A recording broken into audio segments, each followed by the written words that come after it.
No. Okay, cool. Zoom just came up with a message saying hold down space to temporarily unmute, and I just wanted to make sure it wasn't going to accidentally do it if I was typing or something.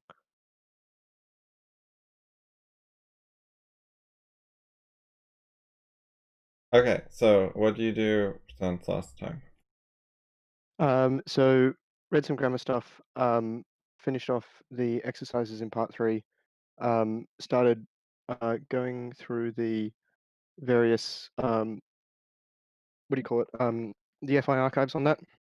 I Uh-huh. don't think there's too much to do there. We can have a look at some of the stuff that I was doing, but I feel like I'm getting much more of a grasp on things. Um, Okay. haven't the part four exercises yet, but have read through it. Otherwise, have been mostly listening to the choice or reading the choice. I had some thoughts about that, particularly about like I've got a like there's a bit of a reluctance to work on like stuff like doing a um, uh, tree of the ideas in chapter three or two and three and things like that, particularly because I feel like um, a lot of that, like a lot of the discussion between like chapters two, three, or three, four, five, um, are stuff that I already understand fairly well. Um, and so my sort of like litmus test was that I was thinking of was when I feel like I understood it to, on the order of like 80% as well as the author on those chapters, essentially just to write a summary instead of trying to do a full thing. So like in chapter two and three, I think I did this 2 days ago, but like wrote out the sort of summary, but was felt like a reluctance to really work through like a tree of it. So I sort of feel like I should not try and work through a tree of it if it's feels really boring for lack of a better term. Um, so I've been listening ahead from there. Um, Okay, I don't have a strong opinion on whether you should make the tree, but I don't think understanding 80% as well as the author is realistic. I think that would mean more or less that you could write the book and have well, it at a somewhat similar quality, including all the later chapters. so I was thinking about it on the scope of individual chapters. So stuff like I think in chapter four or five they talk about like complexity and the idea of degrees of freedom and things like that. Um, and like particularly it was those concepts that I felt like were like that I understood fairly well. And particularly it was like the tree is the part that takes sort of more effort. Writing the summary is much quicker by comparison. So not that it wasn't to avoid or not. So I still would think writing the summary is good, but the just going through the full tree just feels a bunch. But then again, maybe I should try and do it for Right. like So the those chapters. again, it's not about the tree. It's just you switched your wording to saying you understood fairly well, which seems a lot more reasonable to me. Like by your typical standards, then this one is fairly well, and you would prioritize other things for where to improve. It's just specifically the comparison to the author, I think, is unrealistic and Mhm. indicates a lack of perspective on how much more there is that could be learned, something like that. Like the scope, the sky's the limit. There's so much further that you can take things. Yep. Yeah. Okay. Um,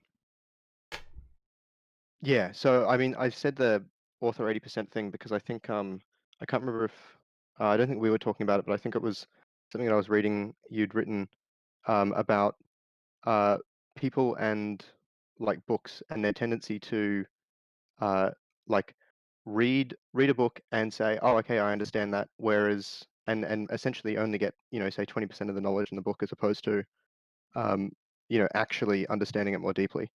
Um yeah, so I think I was just yeah, maybe using that language only because you'd used it, not that I would have expressed it that way, but fairly well is yeah, is a more max way of expressing it, is the max way of expressing it, is that I feel like I understand that well enough that it's not going to inhibit my understanding of later chapters, is really what I meant, I guess. Okay.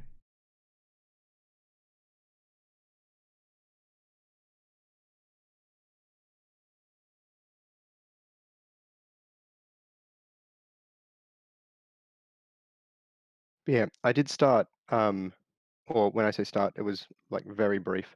Um, but I was thinking about it and then decided not to sort of continue at the time because I uh, felt like I'd end up making mistakes, or at least that I maybe not the best thing to spend time on right now. Um, but like I came up with this idea yesterday, talking to someone in the FI Discord about I'll make this bigger just so you can sort of read it. But about the about chapter 13 of BOI, and a related idea that came up was there's sort of there's this odd thing in the Australian Constitution that I was thinking about writing about as like an exercise, particularly because it's quite a small, like there's only a few source sort of like sentences that are relevant. Um, so the or the other thing, the sort of like topic sentence of this thing would be that the Constitution of Australia says no one is eligible for office. Um, and so, like, I was thinking about trying to practice that as a sort of to expand a bit on what we were doing yesterday in comprehending or being able to sort of like break down sentences and paragraphs and things like that. And then particularly to try and practice doing that or constructing writing well constructed paragraphs myself, I guess was what I was thinking of the point of that. But yeah, but I'm not sure that I'm actually, well, I mean, I don't think I do like a particularly bad job as such, but I'm not sure it's the right thing to focus on.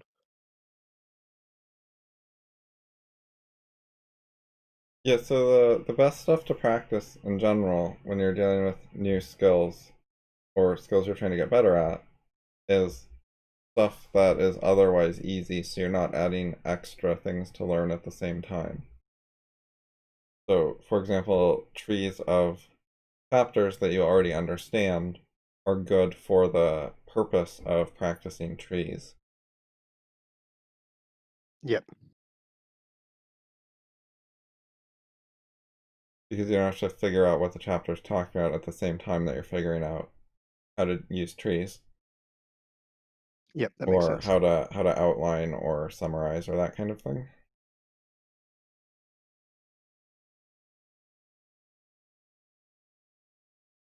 And in general, it's easier to work with already existing text than to try to create new things. It's an easier place to Mm. start, like analyzing some article that already exists and seeing what it's doing and how it's doing it and so on. And you can practice a lot of stuff that way before trying to write things, because when you write things, you're dealing with many issues at once. Yep. Um, well, it occurs to me that maybe uh, I've got it here, like my goal tree. Um, I mean, um, there's like grammatical stuff that I still need to practice. But then, sort of on top of this, um,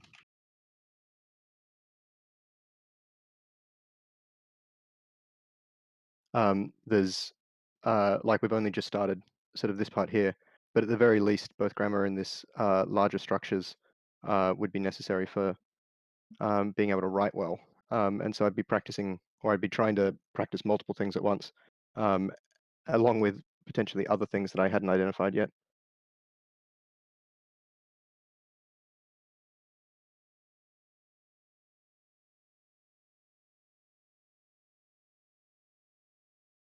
Are there new choice notes somewhere that I can Um, view? n- no, I haven't put any up. I can stick this in.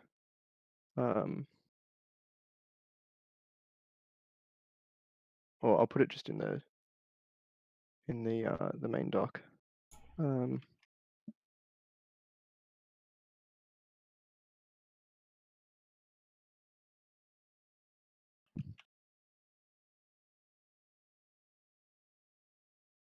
so this was my summary of um, 2 and 3. Um, I haven't written. I've listened to 4 and 5 twice, so the next thing would be sort of sitting with the text open, writing the summary of those two. Um, I do those individually because I feel like they're they're less connected than 2 and 3 feels highly related. Yeah. Um, uh, but yeah, but then I'd do those individually. Same sort of thing. Um, Particularly, yeah, I feel like the summary is definitely the more important part.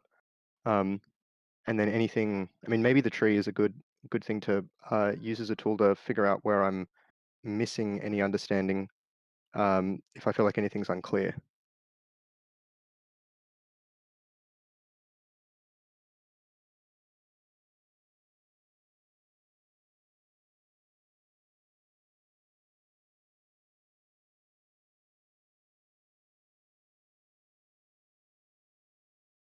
There's a lot of places you could go from here to delve into it further. One is more of a tree or bullet point outline style where you write down a bunch of paraphrases of ideas from the chapter and then figure out what the connections between them are and how they organize.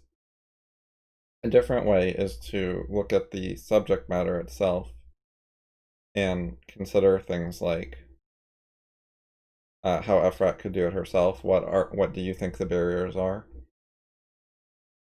Um, and like try to look at the actual issue, which is a bit more advanced than trying to figure out what the book said.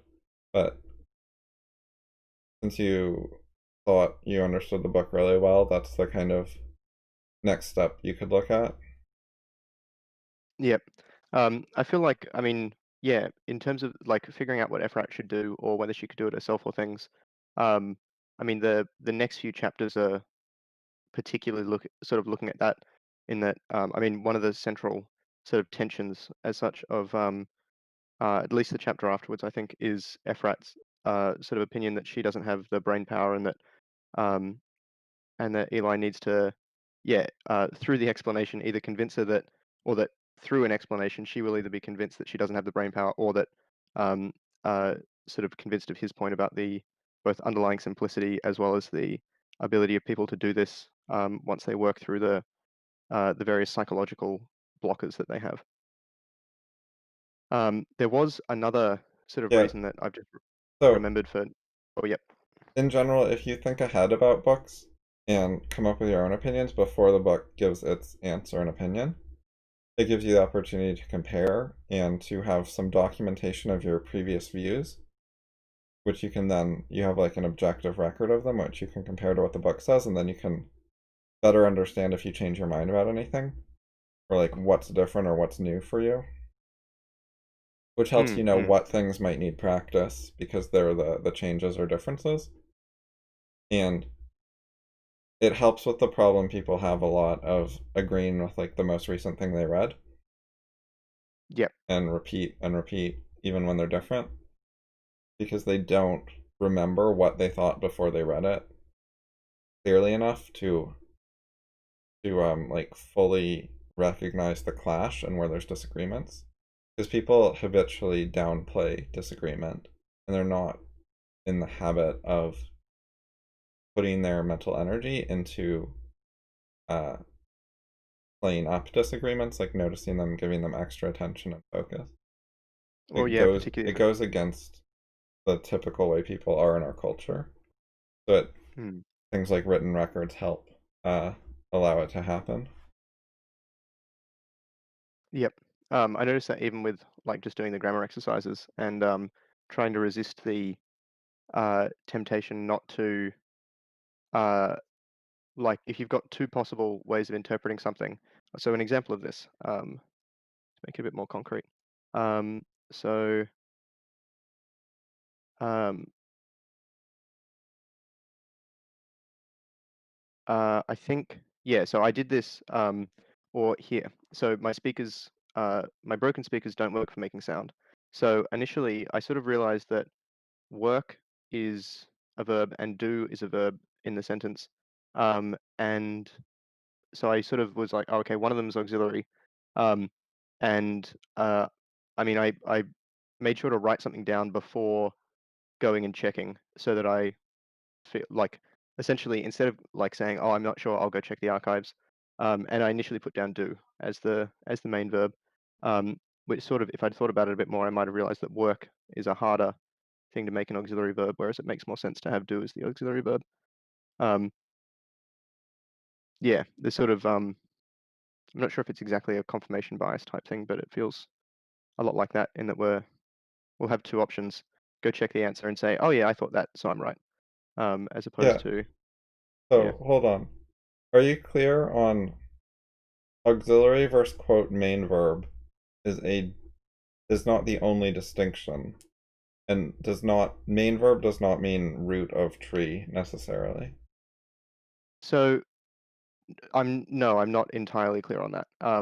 I feel like I'm getting better, particularly with uh, The aux verbs, term but main verb just means the one that is most like actiony. Like do isn't much of an action. Work is like a more specific thing that's happening. okay. So I was yeah maybe conflating them as a bit more related in terms of like the root of the tree as well as um. But I know we've spoken about yeah the term main verb not being necessarily the best term for it. Um, the one of the things that I like played with as an idea, thinking about this example particularly, was if we didn't have not in there, like the one of the reasons we've got do is so that not has something to modify, because we can't like not work doesn't sound right, but we would say like my speakers work, for making sound, for example. Yeah, yeah. Uh, Do is a weird verb. Sometimes it can be a bit empty. Yeah, it's only here because the not is here, and certain adverbs like to go in between two verbs. mm, not in this case. Yeah. Um, That so doesn't is mean that work? the not add modifies do necessarily, though, because not modifying work as a concept, I think, makes sense conceptually. Like, I don't think there's a conceptual problem to it. No, I agree. I guess that's yeah. So figuring out the exact I mean, I guess, well, on the one hand, I'm not sure how important, like, being able to break down grammatical things into trees, particularly, how important that is. Um, uh, but yeah, I mean, there is a tendency. I feel like I've undercorrected and overcorrected, um, regarding what things apply to what, in terms of like breaking these down. One of the ways to see that was initially my, I think. Uh, so with subordinating conjunctions, the order that I put the clauses, um, was one example of that, and uh, some of the times where I've, either like taken, like an adjective, say from one part of the sentence and applied it to something, um, that's reasonably far away, and so I've sort of like overcorrected back to, um, the closeness in the sentence, like as in the actual word order and things like that. Hmm. Um, And so, yeah, so not work doesn't make as much sense, but really not is, modifying the idea of whether it works or not. Um, we can also say, my speakers do work for making sound. It's just sort of a more explicit way of saying my speakers work. Um, Yeah, the do there adds emphasis. yeah. Um, It adds sort of an implicit contrast with don't work. one imagines as well as if you use the like emphasis tricks that, occasionally come up, um, to change the meaning of sentences. The we should not speak ill of our friends is the example that comes to mind. Um, uh, it only makes like if you put do in there, it's it makes far more sense to my speakers do work. Um, Well, the yeah. reason that one didn't have a do is because it had should, which plays a similar role and surrounds the not. Should not speak. Oh yeah, yeah. Um, You can also say it with do, we do not speak ill of our friends. It's a different tense. yeah. Well, I mean the meaning seems to change slightly. Um, well, it does change slightly in that using the word Oh, should. yeah, yeah. Yeah, It's but also a I mean meaning change. um, but yeah, but it does change the tense in terms of one of them's talking about future actions and one of them's talking about current. There Okay. was oh yeah, sorry, go. Um, so yeah, there is some limit to the value you get from learning every detail of grammar. There's like a somewhat of a good enough point where you understand things, and it's not going to generally get in the way for reading and writing. So in this case, you know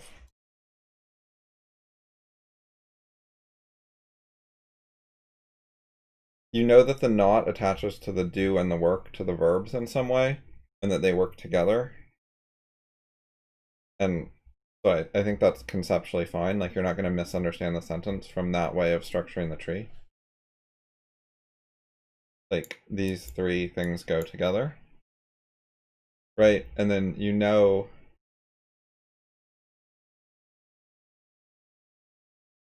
Yeah, like the difference between these two is, whoops, where is it? The difference between before and after there is fairly minor. yeah, and you know that you've got a prepositional phrase here, and you know what its parent is, work. You know that broken is an adjective. It's in particular, it's a participle because it comes from the word broke, I believe. Yeah. It's one of I think it's one of those verbs turned into an adjective. That kind of thing can be Yeah, a little fuzzy, like hard to guess because sometimes the adjective version just gets directly added to the dictionary if it's common enough. Like we just yeah, broken feels like a good example of that. Um, let's see what the dictionary actually says. Past participle of break. So it specifically does say it's a participle. okay, yep, yep.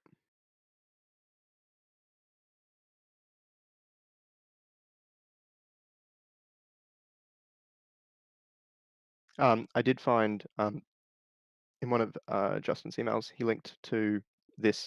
Actually, the URL was slightly broken. Um, pun not intended. Because Anyways, with backslashes. I But think you yeah, have all the important concepts for this sentence of how yeah, things relate to each other, basically. yeah. No, I feel like I didn't have any. I didn't feel like I had any particular trouble. Most of it was around. Um, Well, yeah. here's an issue. Mhm. At is not a verb. Okay. Yeah. No, that makes um And verbs and you have like verb as child of verb. um. Where's verbs? Yes. Yeah. That wouldn't. I mean, unless it was like an aux verb, but Yeah. that doesn't make sense. Whereas at is a uh, it's determiner. Um. Hold on, take your time. Think about this. Oh, so I'll just try not to spell it.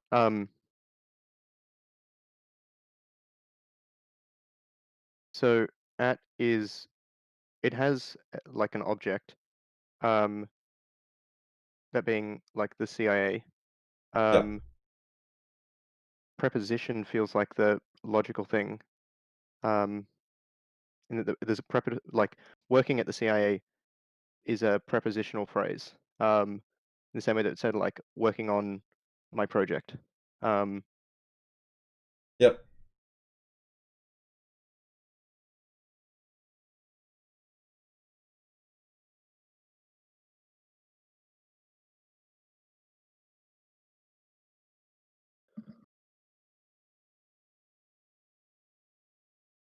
Yeah, so there's structural issues here too.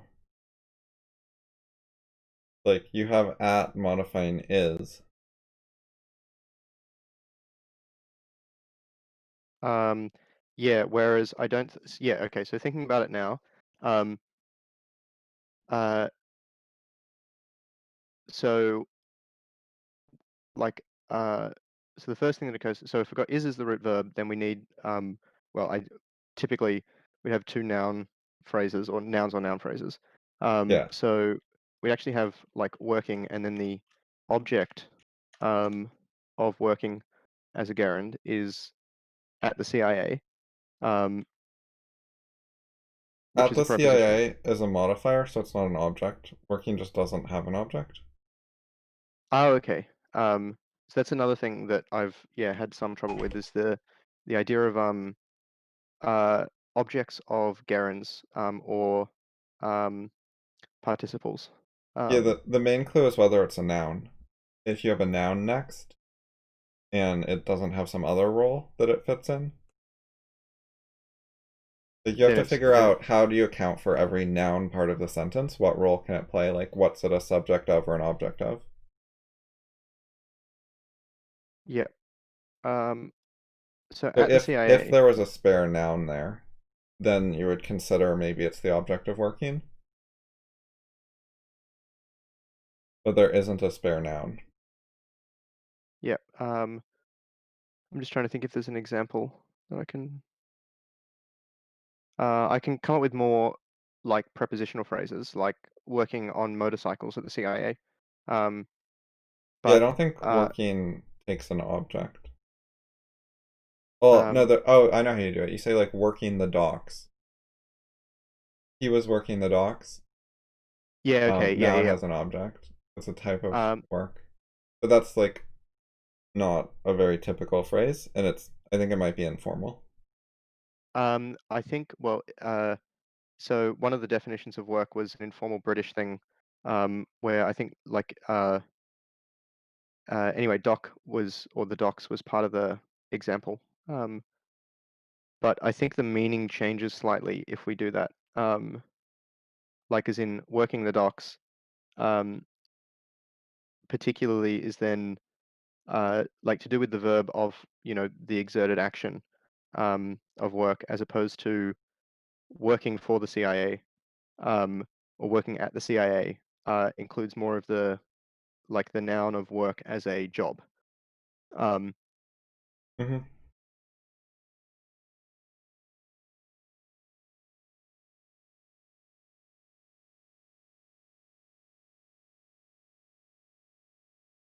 Yeah, there are many different, slightly different meanings for this word.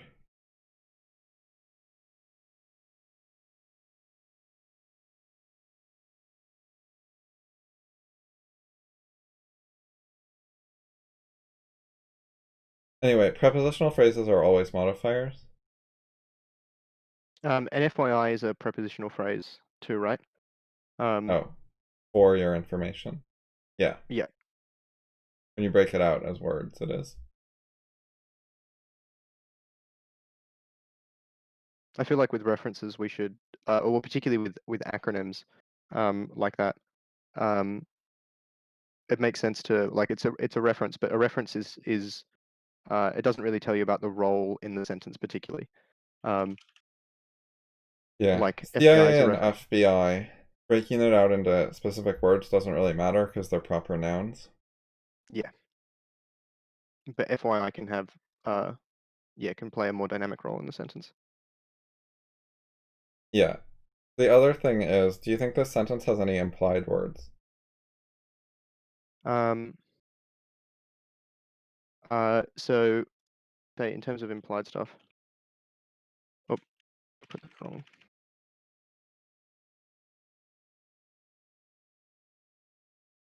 So so working at is implied, which I haven't put down here, as opposed to like working at the CIA is cooler than the FBI as a complete unit, sort of thing doesn't make as much sense. Whereas it makes sense to say like working at the CIA is cooler than working at the FBI, and that the work is cooler as opposed to the other way of interpreting it, which would sort of doesn't make sense because you're comparing like cooler being a comparative adjective. Um, you're comparing the idea of work to the idea of like an entire bureau.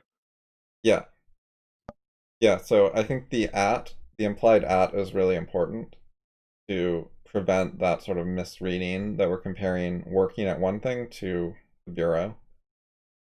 Whereas the implied working is much less important because you can't really misread it that way. As once the at is in, it's not really misreadable anymore. Yep. So it's But yeah, much more both nested. both words are implied. the thing we're talking about and comparing to is definitely working at the FBI. Yeah, yeah. Cooler is comparing working and the implied working rather than um, this noun phrase with this proper noun. Yeah, I bracket the implied words in the tree. Just with square brackets. Yeah. I mean, well, at least square brackets is clearer in this case because I'm using parens for grouping or as Well, part of square the brackets execution. are also, in general, the thing for implied words and for edits to quotes. Yes, yeah. That was something that I noticed about where was it when I with the choice. Was it this one? No. There was maybe it was here. Yeah, so the notation that I used looking at oh, I can't remember now, but I use square brackets for a notational aspect to something. Um, I think it was oh no, it might have been in the choice where I had thoughts that I added here. Yeah, um, which I realized is overloaded. It's not as um, like it's not necessarily that bad because it's hard to mistake the two uses, but it is overloading the notation. Yeah, I tried to be careful with notation for my article with the phrase markings and the clause markings. Yeah, I notice you use curly braces and angle brackets. Yeah, I that think for the way, tree. because square brackets and parentheses are already in use in sentences, so I picked other things on purpose that aren't in common use. Yeah.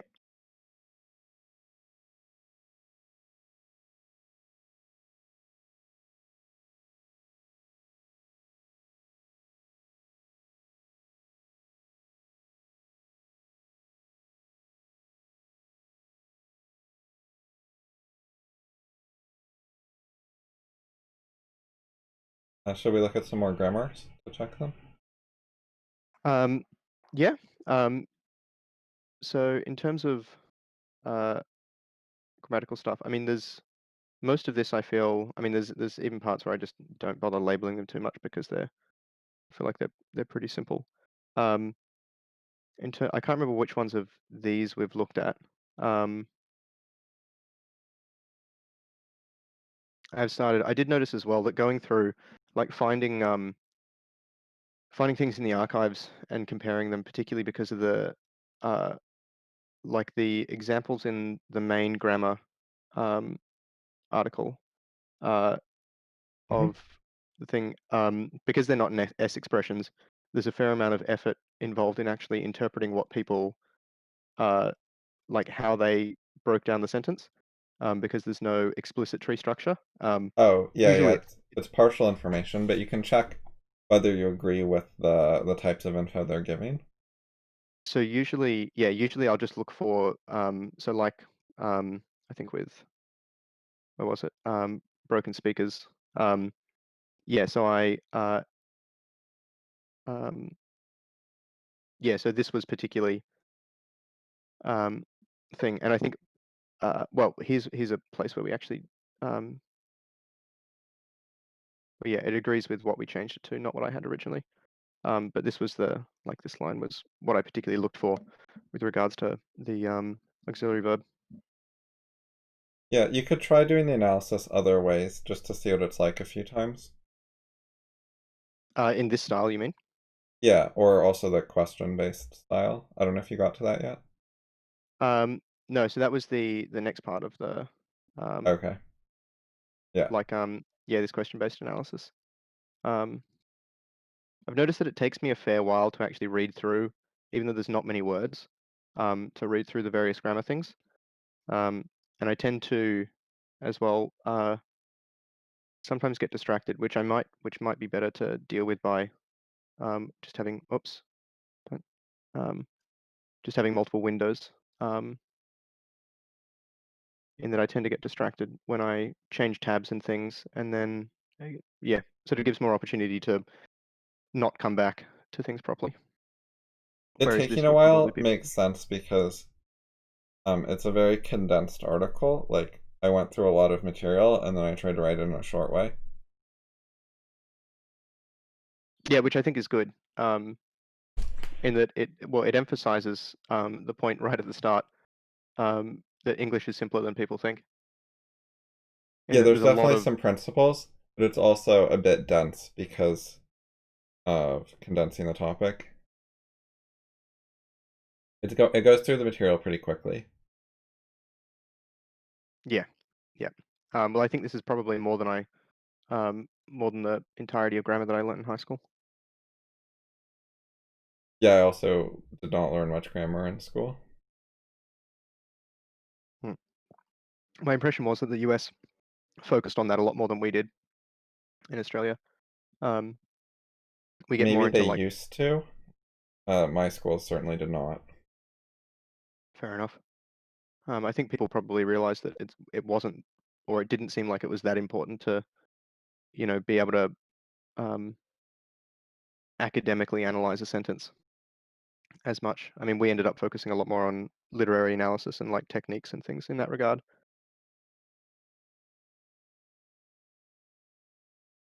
But I think it's more useful than most of what they teach, and that the literary analysis is like vague enough that people often come away not really learning anything. or I mean, it also encourages much more uh, the sort of academies in essay writing, the appearance of or balancing the appearance of understanding as opposed to actually understanding stuff. At least that was how I practiced for essays in leading up to the end of high school. Was There was structural stuff, but there was also a lot of essentially appearance. Yeah.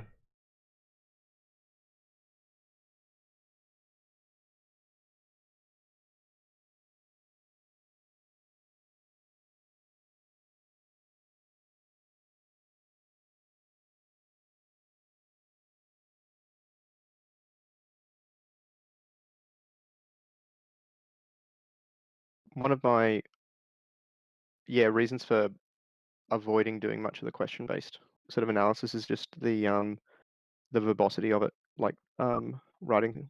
It's just more writing as opposed to S expressions are pretty condensed and you get a lot of information just from the structure. Yeah, what's good about the questions is to understand really concretely that every single word in the sentence has a purpose and it's adding some information. And to be able to identify explicitly in a sentence, like what information is this word giving and what is the purpose of this word. Yeah, so that was one of the things that I picked up reading it was like as a really important point. I'm not sure exactly where. Um, yeah, don't interpret a sentence as meaning something which contradicts even one clue.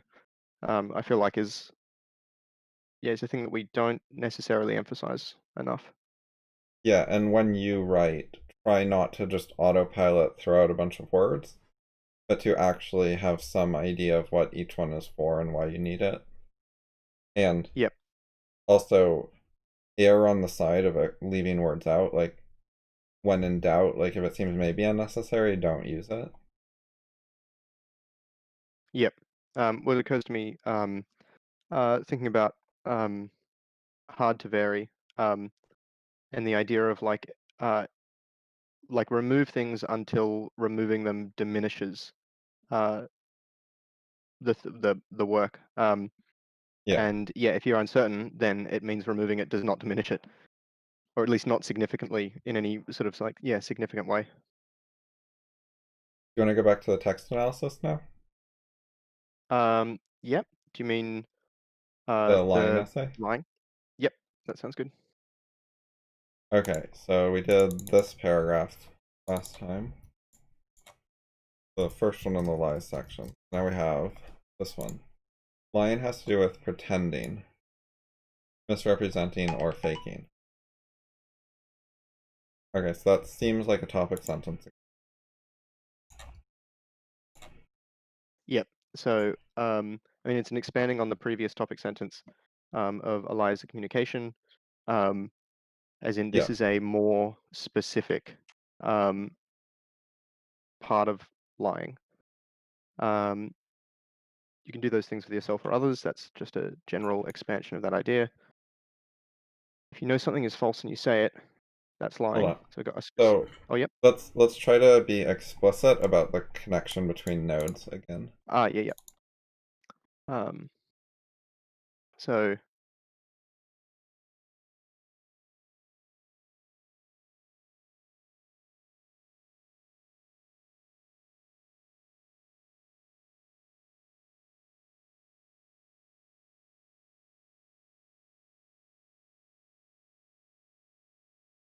okay. Lying has to do with pretending, misrepresenting, or faking. It's sort of like this. I mean, it's not really the scope, but I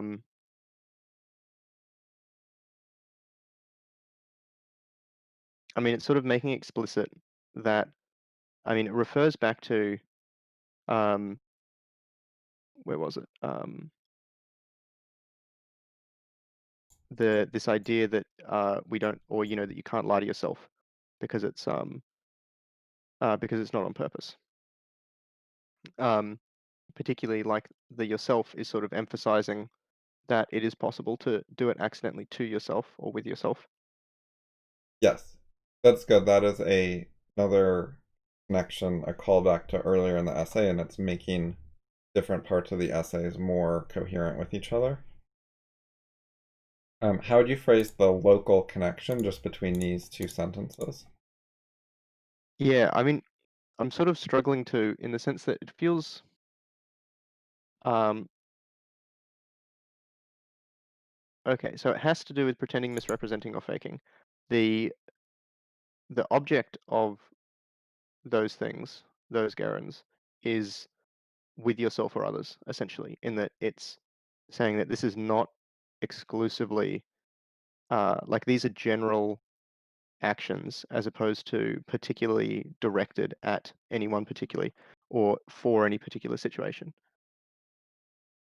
Um, but in terms of the explicit relationship, um,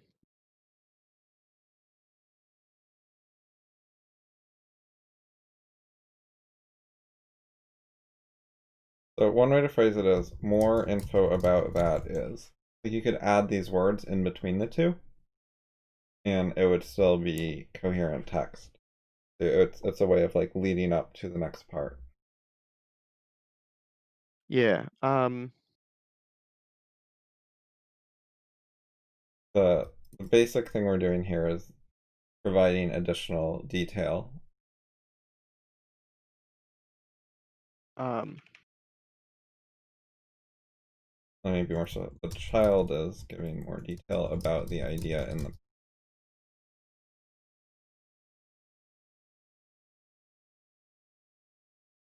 so yeah, so yeah, I sort of feel like you could add um, this isn't restricted to any particular interactions. You can do these things with yourself or others. It doesn't have to be only with other people or only in other circumstances. Sort of lying is general as a concept. Yeah, Um, yeah, okay. So I guess, yeah, I feel like I struggle with that a bit because it's very, it's a very uh, generic connection. It's a very obvious connection. I think people are not used to putting it into words, yeah, but I think it's um, worth knowing how to, just to say like this is giving more detail about the previous node. That's the connection. It's elaborating. yeah, Um, it doesn't have to be like a very sophisticated point or anything fancy. It's just stating it in a plain way what's going on there. yeah. Um, okay, so if you know something is false and you say it, that's lying. So this is like, I would say a specific example. Um, Which one do you think is its parent? oh, um,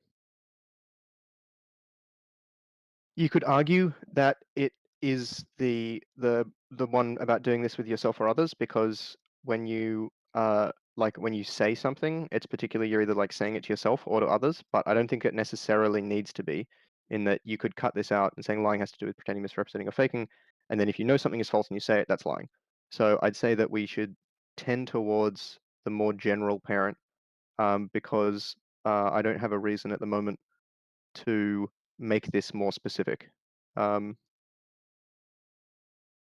Yeah, so I don't think it's particularly about the yourself or others point. I think it's more of a separate point.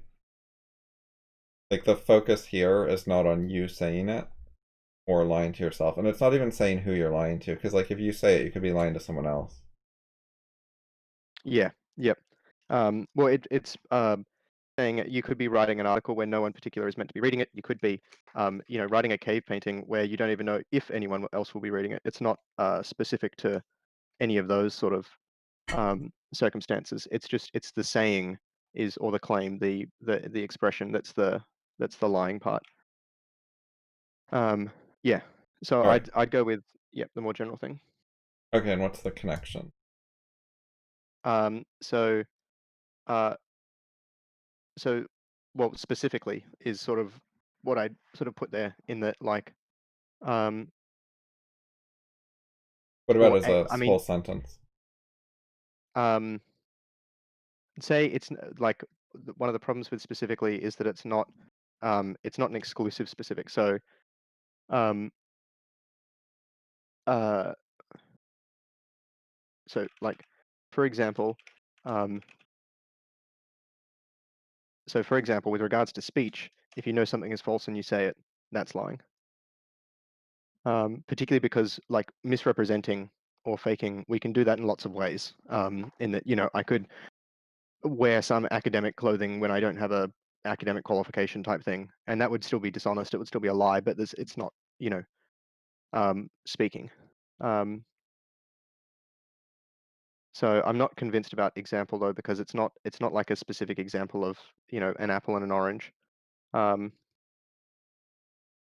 Yeah, it's an um, abstract example, but it's a scenario of some sort. Like there's a person in it and he has knowledge and then he takes an action and then we have a conclusion about it.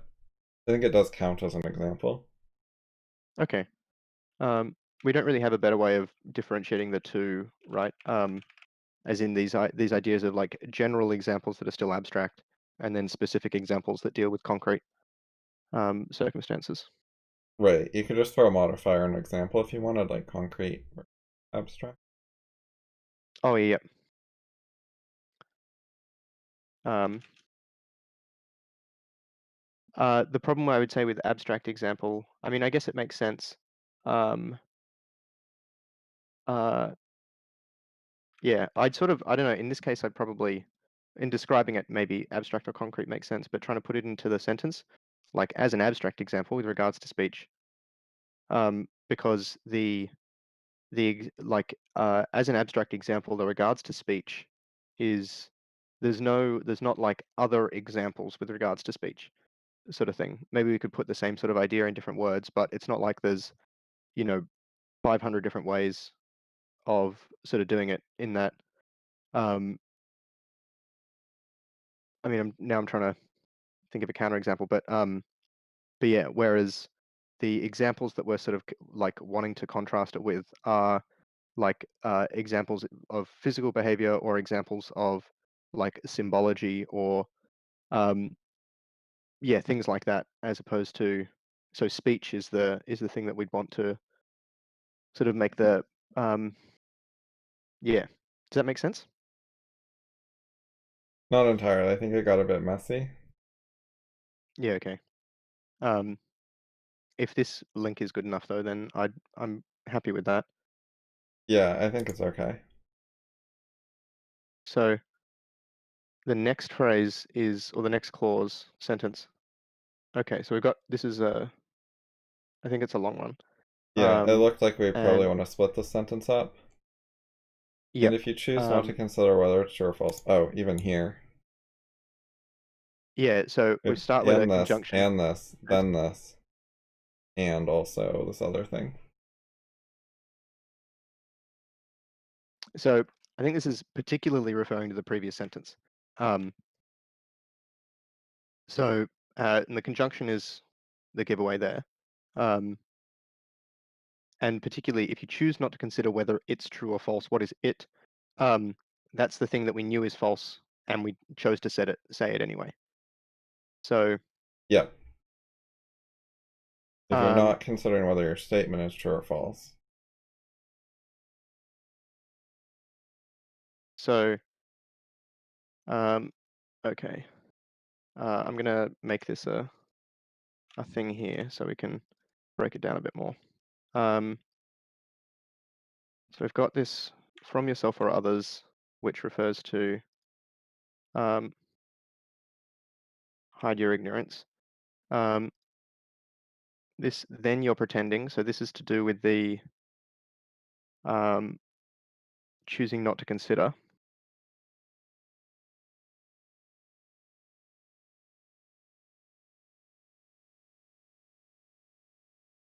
Um,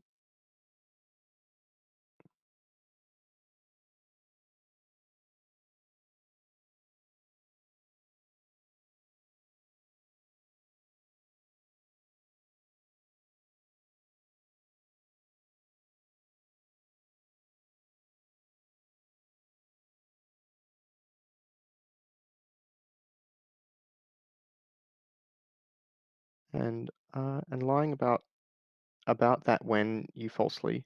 Okay, let me just see if I think there's an implied word uh, there.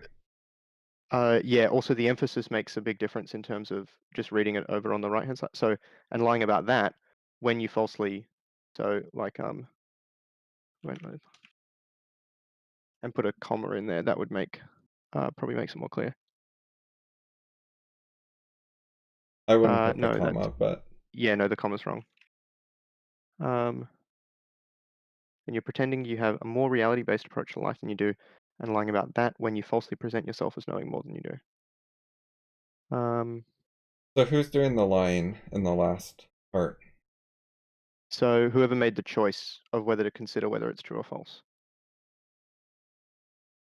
Um, so Yeah, you. so specifically, yeah, so we have then you're pretending and lying, so there's an implied you're repeated from the previous part. Yeah, okay. Make sense? Um, so, yep.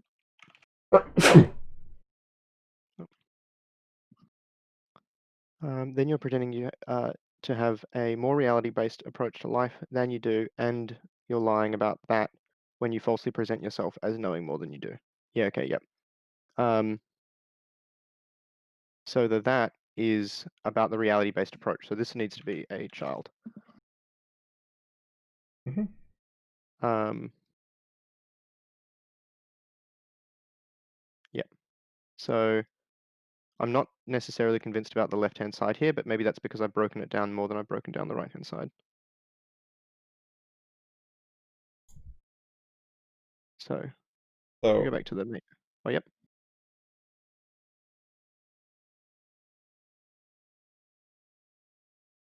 what's the overall structure of what's going on? Like if you paraphrase it. Um, so so in the case that you know something's false and you say it, and in the case that you're lying, um, choosing whether or choosing whether to consider whether it's true or false is ultimately a choice of whether you're going to hide your ignorance from yourself or others, and in that case, you're pretending blah and you're lying about blah. Um,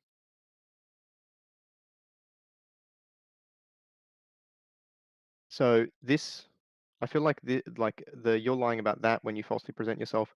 Um, I almost feel like it could be reworded to be a sibling um, of the pretending.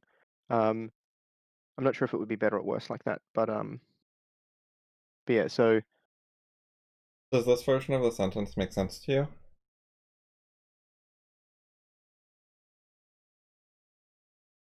I just cut out like large chunks of words and replaced them with paraphrases, like very yeah, brief it does. paraphrases. I didn't quite. Uh, I I almost read it as um, because I feel like these conditions, these two conditions, choosing whether it's true to consider whether it's true or false, and um, then the second like thing in that it's sort of if you choose not to consider it and then you hide your ignorance from yourself and others. So that's what the sentence is saying. Um, uh, but it almost feels like you could make it or not a conclusion, but a flow-on thing as well, in that if you choose not to consider whether it's true or false, then you're hiding your ignorance from yourself and others, and you're also pretending to have a more reality-based approach than you do. Um, in that choosing not to consider whether it's true or false, I think like leads uh, to hiding the ignorance, your own ignorance from yourself or others. In that I'm not sure you could uh, choose not to consider whether it's true or false, but not hide your ignorance as such. You totally could in general. You could say I haven't thought about this at all. Oh, okay, yeah. Or that, yeah, yeah, I haven't considered this because I don't think it's important for the thing at the moment, or whatever else. Sure. Yeah, okay, yeah, yeah, yeah. Okay, And then so also looking at the specific grammar, it's if you choose, so we have like you doing an action verb, and then in the second clause it's and then hide. There's an implied you right here before hide. It's you yep, doing the hiding. So again we have if you do X and then you do Y. So the if still applies. It's if you do X and then you do Y. It's they're both conditions. Does that make yep, sense? yes, yep, yep, yep. Okay. Um, so I'd keep these as a single node, particularly because if breaking them out into two nodes, I'd want to like have them both lead down to the next part, as in make it a graph. And since we're not doing graphs, makes sense to keep it as one thing. Um, and then we'll just get that out of the way. So, and then I'd go like this. Um, Now, the explicit links. If you know something's false and you say it, that's lying. Um, uh, Essentially, like furthermore, um, would be roughly the thing here. Like it's expanding on this idea. Um, It's adding another Particular, condition. yep. So I'd try Is to be more furthermore all right? explicit about what the point is. Like furthermore is very vague. Like you could say furthermore before all sorts of different things. So yeah. So in terms of yeah, it is very generic. So if you do this and you also do blah, um, Yeah, so we add these two conditions, then we get these two results. That's the type of relationship. yeah, consequences must be that you're pretending blah and that you're lying about. And then the Um, second one is just, and here's the second consequence. Something yeah. like that. Um, yeah.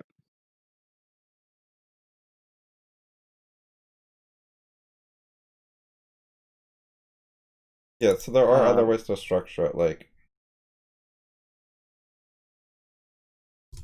I sort of want to put natural in there, not that it's necessarily the best word, but to sort of give this idea that it's uh, like it's not something that we can really escape from as a consequence here. It's not that these two consequences are independent.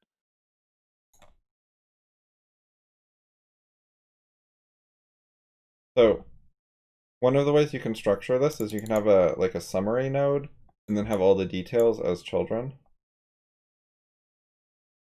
Yeah, okay. You can use implied words here with brackets, or it can just be like a comment or something like outside of the text itself. Yep. But by stating the connection, we're gonna say, well, I didn't state the connection to the parent here, but this kind of thing can help organize all the stuff that goes below it. Yes, yeah. So if there's something particularly complex, that's probably a good way to break it out. And it allows you to put more explicit labels in. Like, down here I could directly quote condition one, condition two, etc., but then label those particular things condition one, condition two, and Yeah. then yeah. Yep. Cool. Okay. Well, in terms of between today and tomorrow, so I'm going to get those the part four exercises done, and I'll try and self-review a bit, and we can review that tomorrow. Um, Not going to try and overdo or do that writing thing that I was talking about. But I will try and write up summaries at least of all the chapters that I've listened to so far, which I think I'm actually on chapter 7, but I've listened to up to 5 or 6 twice. So I'll do that. Okay. Yeah, cool. All right. See you All tomorrow. right. Bye.